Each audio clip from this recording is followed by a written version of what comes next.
જય દ્વારકાધીશ મિત્રો, ચાલો આજની વાર્તા શરૂ કરીએ. પોતાનો સામાન લઈને એક યુવાન દીકરી કાયમ માટે પોતાના બાળપણનું ઘર છોડી રહી હતી. દરવાજા પાસે ઊભેલી માતાની આંખોમાંથી આંસુ વહી રહ્યા હતા, પરંતુ સગાભાઈના ચહેરા ઉપર જરાય અફસોસ ન હતો. જે ઘરમાં એ જન્મી અને મોટી થઈ, ત્યાંથી તેને ધક્કો મારીને કેમ કાઢી મૂકવામાં આવી હતી? આખરે એવો તે કયો બનાવ બન્યો કે તેને આવો કઠોર નિર્ણય લેવો પડ્યો? થોડા દિવસો પહેલાંની આ વાત છે. બપોરનો સમય હતો. નેહા નામની એક યુવતી હાથમાં એક ઠેલો લઈને પોતાના પિયર આવી પહોંચી. એનો ચહેરો કરમાયેલો હતો અને આંખોમાં ઉદાસી છવાયેલી હતી. હકીકતમાં એના લગ્ન જીવનનો કાયમી અંત આવી ગયો હતો. કોર્ટમાં છૂટાછેડાના કાગળ ઉપર સહી કરીને તે સીધી જ અહીં આવી હતી. એના મનમાં બસ એક જ આશા હતી કે પોતાની માતા અને ભાઈ એને પ્રેમથી ભેટીને કહે છે કે બેટા, તું જરાય ચિંતા ન કર, તારો પરિવાર તારી સાથે ઊભો છે. પણ નસીબની રમત કંઈક અલગ જ હતી. એ ધીમા પગલે રસોડા તરફ ગઈ. એની મમ્મી કામમાં વ્યસ્ત હતી. દીકરીને અચાનક આવેલી જોઈને તેને ગળે લગાવવાના બદલે માતાએ સાવ ધીમા અવાજે પૂછ્યું, બધું બરાબર થઈ ગયું? યુવતીએ કોઈ પણ શબ્દ બોલ્યા વિના માત્ર માથું હલાવીને હા પાડી. એટલામાં એનો મોટો ભાઈ પોતાના ઓરડામાંથી બહાર આવ્યો. બહેનને આટલી દુઃખી હાલતમાં જોઈને તેને પાણીનો ગ્લાસ આપવાના બદલે સીધો જ એક સવાલ કર્યો, હવે તારો શું વિચાર છે? અહીં કેટલા દિવસ રોકાવાની છે? આ સાંભળીને યુવતીના પગ નીચેથી જાણે જમીન સરકી ગઈ હોય. જે ભાઈએ બાળપણમાં એની સાથે આંગણામાં રમતો રમી હતી, તે આજે અચાનક પારકો બની ગયો હતો. તેણે ભારે આયે જવાબ આપ્યો કે તેને હજુ આગળનું કાંઈ નક્કી નથી. તરત જ તેની ભાભી પણ વચ્ચે બોલી હતી. તેણે સપટપ શબ્દોમાં સંભળાવી દીધું કે ઘરમાં મોંઘવારી બહુ વધી ગઈ છે અને વધારાના સભ્યો માટે જરાય જગ્યા પણ નથી. દીકરીને આખા ઘરમાં નજર ફેરવી જે રૂમમાં એનો ઉછેર થયો હતો તે હવે ભાઈની ઓફિસ બની ગયો હતો. એને રહેવા માટે એક અંધારા ખૂણામાં આવેલો નાનકડો સ્ટોર રૂમ બનાવવામાં આવ્યો હતો. એ જગ્યાએ તૂટેલી ખુરશીઓ, ખાલી ડબ્બાઓ અને ચારે તરફ ઝાડા બાજેલા હતા. કોઈએ તેને સફાઈમાં મદદ પણ ન કરી. તેણે જાતે જ બધો કચરો સાફ કર્યો અને પોતાનો ઘણો સામાન એક ખૂણામાં ગોઠવી. રાત્રે જ્યારે આખો પરિવાર જમવા બેઠો ત્યારે ફરીથી એ જ ચર્ચા શરૂ થઈ. જમતા ભાઈએ કોઈ પણ જાતની શરમ રાખ્યા વિના સીધું જ કહી દીધું કે જો તું અહીં કાયમ માટે ન રહી શકે, હું તને ફક્ત 2 મહિનાનો સમય આપું છું. ત્યાં સુધીમાં તારે તારી વ્યવસ્થા જાતે કરી લેવી પડશે. આ ઘર હવે મારા નામે છે. આ સાંભળતા જ બહેનના હાથમાંથી કોળિયો છૂટી ગયો. રાત્રે તે અંધારા ઓરડામાં સજ સામે તાકીને ચોધારે આંસુએ રડી રહી હતી. સસરામાંથી તો તેને કાઢી મૂકવામાં આવી હતી, પણ પોતાના પિયરમાં પણ એની કોઈ કિંમત ન રહી. સવારનો સૂરજ ઉગ્યો, પણ યુવતીના જીવનમાં તો જાણે અંધારું છવાઈ ગયું હતું. આખી રાત અંધારામાં ઓરડામાં રહ્યા પછી એની આંખો સૂજી ગઈ હતી. તેને હવે બરાબર સમજાઈ ગયું હતું કે જો આ ઘરમાં રહેવું હોય તો એક કામવાળીની જેમ બધું કામ કરવું પડશે. તે સવારે સૌથી વહેલી ઉઠી ગઈ. આંખમાંથી પડતા આંસુઓને લૂછીને તેણે હાથમાં સાવરણી લીધી. આખું આંગણું વાળીને સાફ કર્યું. પછી રસોડામાં જઈને બધા માટે ગરમા ગરમ ચા બનાવી. એટલામાં જ તેની ભાભીએ પોતાના રૂમમાંથી બહાર આવી અને કટાક્ષ કરતા બોલી, અરે તું શું કામ આ બધું કરે છે? તું કંઈ થોડા દિવસ માટે આવેલી મહેમાન થોડી છે. આ કડવા શબ્દો સાંભળીને યુવતીના હૃદયમાં જાણે કોઈએ ખંજર ભોંકી દીધું હોય એવું દુઃખ થયું. તેણે મનમાં જ વિચાર્યું કે કાશ હું મહેમાન હોત તો મને આ ઘરમાં થોડો આદર તો મળત. સવારનો નાસ્તો કરવા ઘરના બધા લોકો ભેગા થયા. યુવતીને એમ હતું કે કદાચ ભાઈ પ્રેમથી પૂછશે કે બેન રાત્રે ઊંઘ આવી કે નહીં, જમી લે સરખું. પણ ના, ભાઈના મનમાં તો કંઈક અલગ જ ગણતરી ચાલતી હતી. ભાઈએ તો ખાવાનો કોળિયો મોઢામાં મૂકતા જ સીધો સવાલ પૂછ્યો, તો બોલ આજે નોકરી શોધવા માટે કયાંય વાત કરી કે નહીં? યુવતીએ એકદમ શાંતિથી કહ્યું કે ભાઈ હું ગઈકાલે જ આટલું મોટું દુઃખ સહન કરીને આવી છું, મને થોડો શ્વાસ તો લેવા દે. પણ ભાઈ તરત જ ગુસ્સે થઈ ગયો. તેણે મોટા અવાજે કહ્યું કે જો અહીંયા આખો દિવસ બેસી રહેવાથી કાંઈ નહીં થાય. પડોશમાં રહેતા શર્મા કાકા સવાલો પૂછે છે કે તારી બેન કેમ ફાંસી આવી ગઈ. અમારી પણ આ સમાજમાં કોઈ આબરૂ છે કે નહીં? ભાભીને એ પણ આ તકનો લાભ લીધો અને આગમાં ઘી ઓમવાનું કામ કર્યું. તેણે કહ્યું તારે બીજે ક્યાંય રહેવાની વ્યવસ્થા કરવી પડશે. કોઈ ભાડાનો રૂમ શોધી લે, અમે તને શોધવામાં મદદ કરીશું. યુવતીએ ખૂબ જ આશાથી પોતાની માતા સામે જોયું. માતાની આંખો ભીની હતી, તે અંદરથી રડી રહી હતી, પણ એના હોઠ એકદમ સિવાયેલા હતા. તે પોતાના દીકરા સામે એક શબ્દ પણ બોલી ન શકી. અત્યારે ભાઈએ પોતાનો છેલ્લો નિર્ણય સંભળાવી દીધો કે જો બેન, હું સાચું કહું છું, તારી પાસે ફક્ત 2 મહિનાનો સમય છે. 2 મહિના પછી તારે આ ઘર ખાલી કરવું જ પડશે. પપ્પાએ આ ઘર મારા નામે કરી દીધું છે અને હું તારો આખી જિંદગી બોજ નહીં ઉઠાવું. પોતાના જ ભાઈના મોઢેથી આ શબ્દ સાંભળીને યુવતી અંદરથી સો ભાંગી પડી. જે ઘર એના પિતાનું હતું, જ્યાં તે રમીને મોટી થઈ હતી, ત્યાં જ તેની કિંમત શૂન્ય થઈ ગઈ હતી. પણ હવે એની પાસે રડવાનો સમય ન હતો. પોતાની જાતને દુનિયા સામે સાબિત કરવા માટે એની પાસે માત્ર 60 દિવસ હતા. એક જ દિવસ સવારે તે પોતાની ફાઇલ લઈને ઘરની બહાર નીકળી ગઈ. એક ઓફિસથી બીજી ઓફિસ, એક રસ્તેથી બીજા રસ્તા ઉપર તે આખો દિવસ ભટકતી રહી. આકરા તડકામાં ચાલવાથી એના પગ દુખવા લાગ્યા હતા. તેને ખૂબ તરસ પણ લાગી હતી, પણ તેને કોઈ પણ જગ્યાએ નોકરી ન મળી. બધેથી એક જ જવાબ મળતો, અમે વિચારીને કહીશું. આખો દિવસ નોકરી માટે દરબદર ભટકીને નેહા સાવ થાકી ગઈ હતી. ઉનાળાના આકરા તડકાના લીધે એના પગમાં સખત દુખાવો થતો હતો. એને બસ એમ જ હતું કે ઘર જઈને થોડીવાર શાંતિથી બેસીશ અને એક ગ્લાસ ઠંડુ પાણી પીશ. પણ જેવો તેણે પોતાના ઘરમાં પગ મૂક્યો, એનું હૃદય એક ધબકારો ચૂકી ગયું. ઘરના બેઠક રૂમમાં કેટલાક અજાણ્યા લોકો ખૂબ શાંતિથી બેઠા હતા. ટેબલ ઉપર મીઠાઈના ડબ્બા અને જાત જાતનો નાસ્તો ગોઠવેલો હતો. એની ભાભી સુંદર કપડાં પહેરીને મહેમાનોની સામે હસીને વાતો કરી રહી હતી.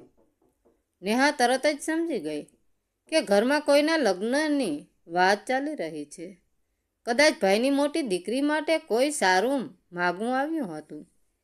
નેહાને દરવાજા પાસે ઊભેલી જોઈને એનો ભાઈ રવિ તરત જ ઊભો થઈ ગયો. એ ઝડપથી નેહા પાસે આવ્યો અને એનો હાથ પકડીને એકદમ કડક અવાજમાં બોલ્યો, તું અત્યારે ને અત્યારે તારા રૂમમાં જતી રહે અને જ્યાં સુધી આ મહેમાનો ન જાય ત્યાં સુધી ભૂલથી પણ બહાર ન આવતી. નેહાએ ખૂબ જ આશ્ચર્યથી પૂછ્યું કે કેમ ભાઈ, મારા અહીં હોવાથી શું વાંધો છે? રવિએ ગુસ્સાથી કહ્યું, આ મહેમાનો આવ્યા છે, તને ઘરમાં જોઈને 1000 સવાલ પૂછશે કે આ કોણ છે, તારા લગ્ન તૂટી ગયા છે. એ વાત સાંભળશે તો આપણી આબરૂ જશે અને આ સંબંધ પણ તરત જ તૂટી જશે. આ શબ્દો નેહાના કાળજાને સીધા ચીરી ગયા. તેણે શાંતિથી જવાબ આપ્યો, તો કહી દેજો કે હું તમારી સગી બહેન છું. લગ્ન તૂટી જવા એ કોઈ પાપ કે ગુનો નથી. પણ ભાભી તરત જ વચ્ચે આવી અને ધીમેકથી બોલી, મહેરબાની કરીને અત્યારે ને અત્યારે અહીં કોઈ પણ તમાશો ન કર, ચૂપચાપ અંદર ચાલી જા. જે ઘરમાં એનો જન્મ થયો હતો ત્યાં જાજે. તેને એક ગુનેગારની જેમ સતાડવામાં આવી રહી હતી. નેહા પોતાના રૂમમાં ગઈ, પણ તેણે દરવાજો બંધ ન કર્યો, સહેજ ખુલ્લો રાખ્યો. તે એક તૂટેલી ખુરશી ઉપર બેસી ગઈ. અંધારામાં બેઠા બેઠા એને પોતાના બાળપણના દિવસો યાદ આવવા લાગ્યા. એક સમય હતો જ્યારે આ જ ઘરમાં એના અવાજ વિના કોઈને ચેન નહોતું પડતું. રક્ષાબંધનના દિવસે આજભાઈ એની પાસેથી રાખડી બાંધવા માટે આખા ઘરમાં દોડાદોડી કરતો હતો, અને આજે એ જ ભાઈ એને પોતાના જ રૂમમાં સંતાઈ જવા મજબૂર કરી રહ્યો હતો. બહારથી લોકોના હસવાના અને વાતો કરવાના અવાજો આવી રહ્યા હતા, જે નેહાના કાનમાં શીશાની જેમ રેડાઈ રહ્યા હતા. થોડીવાર પછી મહેમાનોના મોંમાંથી આવેલી એક મોટી ઉંમરની મહિલાએ રવિને પૂછ્યું કે દીકરા, તમારે બીજા કોઈ ભાઈ બહેન છે? નેહાના કાન એકદમ ચમક્યા. એને એવી આશા હતી કે ભાઈ ઓછામાં ઓછું સાચું તો બોલશે જ, પણ રવિએ હસતા હસતા એક મોટું જૂઠાણું ચલાવી દીધું. ના માજી, મારે કોઈ ભાઈ બહેન નથી. બસ અમે બંને પતિ પત્ની અને અમારા બાળકો છીએ. આ સાંભળતા જ નેહાના પગ જમીન નીચેથી સરકી ગઈ. પોતાનો સગો ભાઈ પોતાની જ બહેનનું અસ્તિત્વ સ્વભૂષી રહ્યો હતો. ભાઈએ તો એક જીવતી બહેનને જ મારી નાખી. હવે નેહાથી આ અપમાન જરાય સહન ન થયું. એ અચાનક પોતાના રૂમમાંથી બહાર આવી અને સીધી મહેમાનોની સામે જઈને ઊભી રહી ગઈ. એને અચાનક આવેલી જોઈને આખો રૂમ એકદમ શાંત થઈ ગયો. રવિનો ચહેરો ફીકો પડી ગયો. તો નેહાએ મહેમાનો સામે જોઈ અને બે હાથ જોડ્યા અને એકદમ સપટા અવાજમાં કહ્યું કે નમસ્તે, મારું નામ નેહા છે. હું આ રવિની સગી બેન છું. મારા લગ્ન તૂટી ગયા છે અને હાલમાં હું મારા પિયરમાં એટલે કે આ ઘરમાં રહું છું. મને લાગ્યું કે કોઈ સંબંધ બાંધતા પહેલાં કોઈ જૂઠાણું ન રહેવું જોઈએ. આ સત્ય સાંભળતા જ મહેમાનોના ચહેરા ઉપરના હાવભાવ બદલાઈ ગયા. થોડી જ વારમાં તેઓ કંઈક બહાનું કાઢીને ત્યાંથી ઊભા થઈ ગયા અને ઘરની બહાર નીકળી ગયા. જેવો દરવાજો બંધ થયો, રવિ ગુસ્સાથી આગ બબૂલો થઈ ગયો. એની આંખો લાલઘૂમ થઈ ગઈ. તેણે નેહા તરફ આંગળી ચીંધીને રાડો નાખવાનું શરૂ કર્યું. તે મારું આખું ઘર બરબાદ કરી નાખ્યું. તું મારી જિંદગીમાં ઝેર ફોડવા જ આવી છે. તારી કિંમત હવે આ ઘરમાં એક કચરા સમાન પણ નથી રહી. માતા પણ ખૂણામાં ઊભી ઊભી ધ્રુસકે રડી રહી હતી, પણ તે દીકરાને રોકી ન શકી. જ્યારે એક દીકરીનું ઘર ભાંગે છે ત્યારે તેને સૌથી વધારે જરૂર પોતાના પરિવારના સાથની હોય છે. પણ અહીં તો સગા ભાઈએ ઘા ઉપર મીઠું ભરવાનું કામ કર્યું. તેણે પોતાની બેન તરફ આંગળી ચીંધીને બૂમ પાડી, જો તારે તારી લડાઈ જાતે જ લડવી. તું મારા ઘરમાં રહીને મારી જિંદગી કેમ બરબાદ કરે છે? મારા ઘરમાંથી અત્યારે ને અત્યારે નીકળી જા. ભાભી પણ દરવાજા પાછળ ઊભી આ તમાશો જોઈ રહી હતી. પણ નવાઈની વાત એ હતી કે આજે નેહા જરાય ડરી નહીં કે રડી નહીં. તેણે એકદમ શાંત, ધીમા અને એકદમ મક્કમ અવાજે ભાઈને જવાબ આપ્યો કે ઠીક છે ભાઈ, હવે હું 2 મહિના પૂરા થવાની પણ રાહ નહીં જોઉં. જો એટલું જલ્દી મારાથી થશે, હું આ ઘર કાયમ માટે છોડી દઈશ. માતા એક ખૂણામાં ઊભી ચોધારા આંસુએ રડી રહી હતી. તેણે રડતા રડતા કહ્યું કે દીકરી, તું વાતને આટલી બધી ના વધાર. પણ નેહાએ પોતાની માતાને આંખોમાં જોઈને સપટસ કહી દીધું કે માં, હું કોઈ વાત વધારી નથી રહી, પણ હવે હું મારું અપમાન મોંઘા મોઢે સહન નહીં કરું. રાતનો અંધકાર સવાઈ ગયો હતો. નેહા પોતાના ઓરડામાં પાછી ફેરી. તેણે પોતાના સામાનનો ઠેલો બહાર કાઢ્યો. આજે તેની આંખોમાં એક પણ આંસુ નહોતું. અત્યાર સુધી જે દુઃખ અને ડર હતો એની જગ્યા હવે એક નવી હિંમતે લઈ લીધી હતી. તેણે મનોમન નક્કી કરી લીધું કે હવે મારે કોઈની દયા ઉપર નથી જીવવું, હું મારો રસ્તો જાતે જ બનાવીશ. બીજી સવારે સૂરજનો પહેલો પ્રકાશ નવી આશા લઈને આવ્યો. નેહાના ફોન ઉપર અચાનક એક રિંગ વાગી. સામેથી એક મીઠો અવાજ આવ્યો. એને એક ઓફિસમાં નોકરીના ઇન્ટરવ્યૂ માટે બોલાવવામાં આવી હતી. ઘરમાં કોઈને પણ ને કીધા વગર તે સવારે જલ્દીથી તૈયાર થઈને ઘરની બહાર નીકળી ગઈ. આજે એના ચાલવામાં એક અલગ જ તાકાત હતી. બપોરના સમયે એની મહેનત રંગ લાગી. તેને એ નોકરી મળી ગઈ. પગાર ભલે બહુ મોટો નહોતો, પણ પોતાના પગ ઉપર ઊભા રહેવા માટે એકદમ પૂરતો હતો. નોકરી મળ્યાની ખુશીમાં તેણે તરત જ બીજું એક મોટું કામ પણ પતાવી દીધું. તેણે ઓફિસની નજીક જ ભાડે રહેવા માટે એક નાનકડું રૂમ સરનામું પણ નોંધી લીધું. હવે એનો આગળનો રસ્તો સાફ હતો. સાંજ પડવા આવી હતી. નેહા ઘરે પાછી ફરી. ઘરનું વાતાવરણ રોજ જેવું જ હતું. ભાઈ ડ્રોઈંગ રૂમમાં સોફા ઉપર બેઠો હતો. ભાભી રસોડામાં વાસણ ગોઠવી રહી હતી અને માતા ચૂપચાપ નીચે બેસીને શાક સમારી રહી હતી. નેહાએ જેવો ઘરમાં પગ મૂક્યો તે સીધી જ ભાઈની સામે જઈ અને ઊભી રહી ગઈ. તેણે કોઈ પણ જાતનો ડર રાખ્યા વિના મોટા ભાઈ અવાજમાં એવી જાહેરાત કરી કે ભાઈ, મને નોકરી મળી ગઈ છે. આ નાનકડું વાક્ય સાંભળીને આખા ઘરમાં થોડીવાર માટે એકદમ શાંતિ છવાઈ ગઈ. રવિ, જે અત્યાર સુધી પોતાની બહેનની કોઈ જવાબદારી લેવા તૈયાર નહોતો, તેણે ધીમેકથી પૂછ્યું કે એમ તો કેટલો પગાર મળશે તને? નેહાએ તેને જે રકમ કીધી તે બહુ મોટી તો નહોતી, પણ એક વ્યક્તિના ગુજરાન માટે એકદમ પૂરતી હતી. આ સાંભળીને રવિએ માથું હલાવતા કહ્યું કે સારું, શરૂઆતમાં આટલા પૈસા બરાબર છે. પણ નેહાની વાત હજુ પૂરી નહોતી થઈ. તેણે બીજી એક એવી વાત કીધી કે સાંભળીને માતાના હાથમાંથી અચાનક ચપ્પુ નીચે પડી ગયું. નેહાએ ઊંડો શ્વાસ લઈને કહ્યું, અને હા, મેં રહેવા માટે એક ભાડાનો રૂમ પણ લીધો છે. આવતા અઠવાડિયે હું ત્યાં મારો બધો સામાન લઈને રહેવા જતી રહીશ. માતાની આંખો આશ્ચર્યથી પોળી થઈ ગઈ. તેણે રણમ સ્વજે પૂછ્યું કે આટલી જલ્દી બેટા?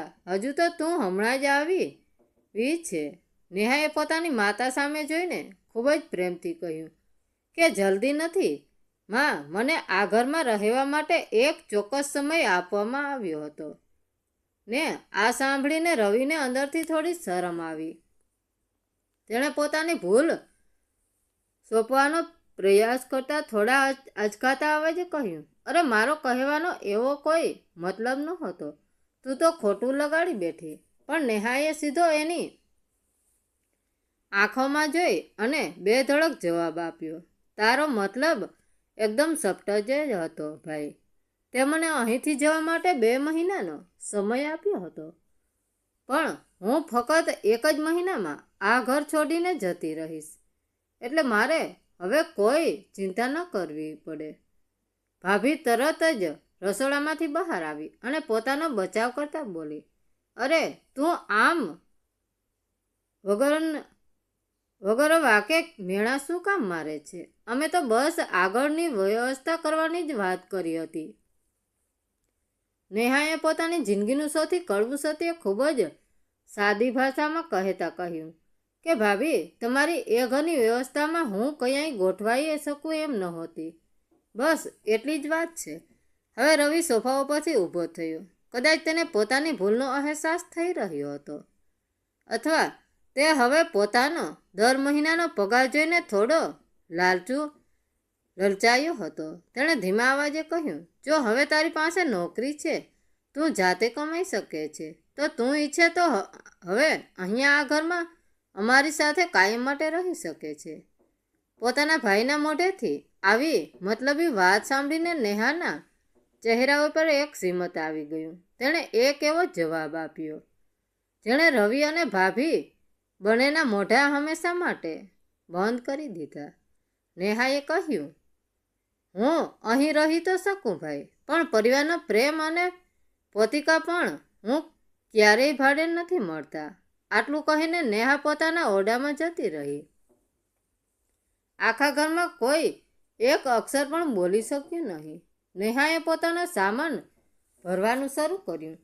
આ વખતે એના હાથ જરાય ધ્રુજતા ન હતા. કબાટમાં મૂકવા જેવું એની પાસે હતું જ શું? થોડા કપડાં, એક બે ફાઇલો અને અપાર શાંતિ. દિવસો વીતતા ગયા અને આખરે એ દિવસ આવી ગયો જે દિવસે નેહા હંમેશા માટે પોતાના બાળપણનું ઘર છોડવાની હતી. સવારનો સમય હતો. ઘરની બહાર એક ઓટો રિક્ષા આવીને ઊભી રહી. નેહાએ પોતાનો ઠેલો રિક્ષામાં મૂક્યો. દરવાજા ઉપર એની માતા લાચાર થઈને ઊભી હતી. એની આંખો સતત રડી રહી હતી. માએ પોતાના ધ્રુજતા હાથોથી નેહાનો ચહેરો પકડ્યો અને ખૂબ જ ધીમા અવાજે પૂછ્યું કે બેટા, તને અમારા વર્તનનું ખોટું લાગી ગયું? તું આ રીતે અમને છોડીને કેમ જાય છે? નેહાએ ખૂબ જ પ્રેમથી પોતાની માના ગાલ ઉપરથી વહેતા આંસુ લૂછ્યા. તેણે હળવું શ્રીમત કરતા અને માથું હલાવતા કહ્યું, ના માં, મને કોઈનું જરાય ખોટું નથી લાગ્યું. સાચું કહું તો માણસને દુઃખ ત્યારે જ થાય છે જ્યારે તેને કોઈ પોતાના લોકો પાસેથી ખૂબ મોટી આશા હોય. મેં તો હવે કોઈની પાસે આશા રાખવાનું છોડી દીધું છે. એટલામાં એનો મોટો ભાઈ રવિ પણ ધીમા પગલે ઘરની બહાર આવ્યો. આજે તેને પોતાની ભૂલનો અફસોસ થઈ રહ્યો હતો. તેણે બહેન તરફ જોઈ અને ધીમા અવાજે કહ્યું, જો નેહા, ભવિષ્યમાં તને ક્યારેય કોઈ પણ વસ્તુની કે પૈસાની જરૂર પડે તો મને કહેજે. પણ નેહાએ તેને આ વાક્ય પૂરતું જ ન કરવા દીધું. તેણે ભાઈને વચ્ચે જ અટકાવીને ખૂબ જ મક્કમતાથી કહ્યું, જો મને ક્યારેય કોઈની જરૂર પડશે તો હું જાતે જ મારી મુસીબતનો સામનો કરી લઈશ ભાઈ.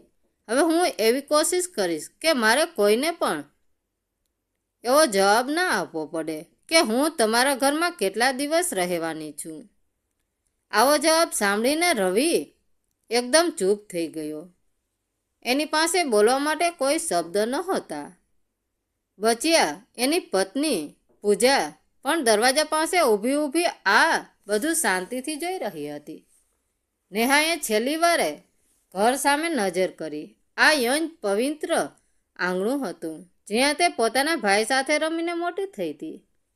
આ એ જ દિવાલો હતી જેમાં એના બાળપણની ખુશીઓ અને ખિલકારીઓને ગૂંથી હતી.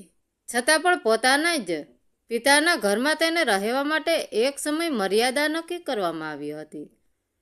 આનાથી મોટું દુઃખ એક યુવાન દીકરી માટે બીજું શું હોઈ શકે? રિક્ષામાં બેસતા પહેલા તેણે એકદમ ગર્વથી પોતાના ભાઈ અને ભાભીની સામે જોયું. તેમણે સપ્ટસ અવાજમાં કહ્યું, હું આજે આ ઘર છોડીને જઈ રહી છું, પણ કોઈના ડરથી ભાગી નથી રહી. હું મારી પોતાની મહેનત અને મારા પોતાના દમ ઉપર એક નવી જિંદગીની શરૂઆત કરવા જઈ રહી છું. રિક્ષાનું એન્જિન ચાલુ થયું અને તે ધીમે ધીમે આગળ વધવા લાગી. પાછળ રહી ગયેલું એ ઘર ધીમે ધીમે નાનું થતું ગયું અને આખરે આંખોથી સો દૂર થઈ ગયું. નેહાએ પોતાના પર્સમાંથી મોબાઈલ બહાર કાઢ્યો. ફોનની સ્ક્રીન ઉપર એની ઓફિસનો મેસેજ દેખાઈ રહ્યો હતો. તેણે એ મેસેજ ફરીથી વાંચ્યો. આજે એની આંખોમાં એક પણ આંસુ નહોતું. કોઈ પણ જાતની નિરાશા કે પીડા નહોતી. એની આંખોમાં બસ એક જ સત્ય ચમકી રહ્યું હતું. એની પોતાની જિંદગીનો સૌથી મોટો પાઠ બરાબર સમજાઈ ગયો હતો કે આ સ્વર્થી દુનિયામાં કોઈની પાસે જગ્યા માગવાથી ક્યારેય રહેવાની જગ્યા નથી મળતી. પોતાની જગ્યા તો પોતાની મહેનતથી જાતે જ બનાવવી પડે છે. તેણે મનોમન એક નિશ્ચય કરી લીધો હતો કે હવે તે ભવિષ્યમાં જ્યારે પણ કોઈના ઘરમાં પગ મૂકશે ત્યારે તે પોતાની શરતો ઉપર જ જશે. કોઈની દયા કે મહેરબાની ઉપર ક્યારેય નહીં જીવે. તો મિત્રો, આ કહાની એક એવી દીકરીની વાર્તા જેણે હાર માનવાના બદલે પોતાની ખુદની ઓળખ બનાવી. મિત્રો, વાર્તા કેવી લાગી? સારી લાગી હોય તો કોમેન્ટ કરીને જરૂર જણાવજો. ધન્યવાદ મિત્રો. રાધે રાધે. જય દ્વારકાધીશ.